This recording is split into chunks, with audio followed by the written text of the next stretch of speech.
my brother, and you know that I've been very restrained from the beginning of this meeting. I've not made any intervention because I wanted to make a saving. Mr. President, you are aware that there has been a lot of campaign against Uganda. Allow me to address Uganda's House to two critical issues of importance to this country. First of all, I would like to bring to the attention of the committee the horrendous massacre that took place in my country on Friday night last week on the 16th of June. The horrific attack by suspected ADF terrorists, a branch of ISIS, took place in the border town of Mpondwe in Kasese district in the western Uganda, bordering the DRC Congo, killing 42 innocent students of a secondary school. Uganda calls upon the world community and OACP EU Assembly to condemn this atrocious act and killing innocent civilians by terrorists. The second issue, Mr. President, I would like to address this committee on is on the issue of homosexuality bill that was passed in April by the Parliament of Uganda, and I sent it to by His Excellency the President in May this year. The passing of this bill has caused a lot of excitement across the world. Mr. President, sir, the law against homosexuality was first introduced in Uganda's statute books by the British colonial government to protect unsuspecting Ugandan youth from being initiated into the act by foreigners.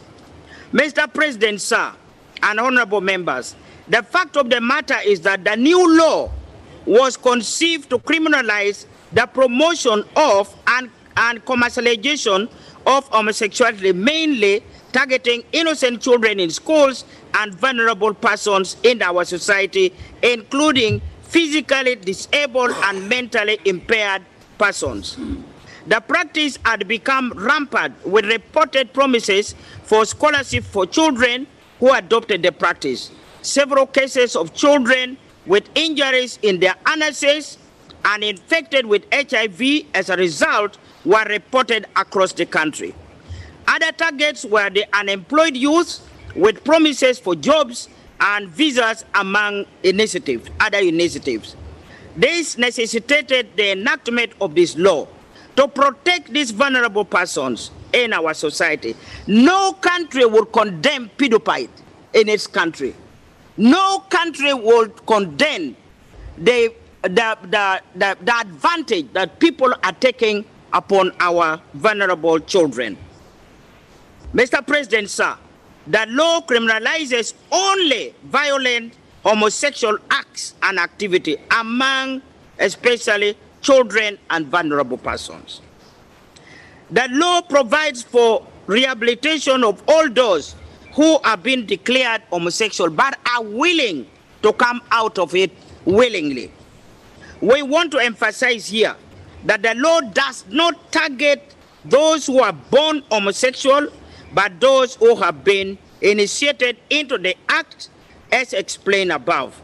Parliament of Uganda, during the consultation with experts on this matter, have established the following. First, that homosexuality is not genetically determined. No scientist has proved this. Second, it is a form of mental state, it has been confirmed, and it needs rehabilitation for the victims. Third, it has never been a way of life in our society in Uganda and strange to our culture and tradition.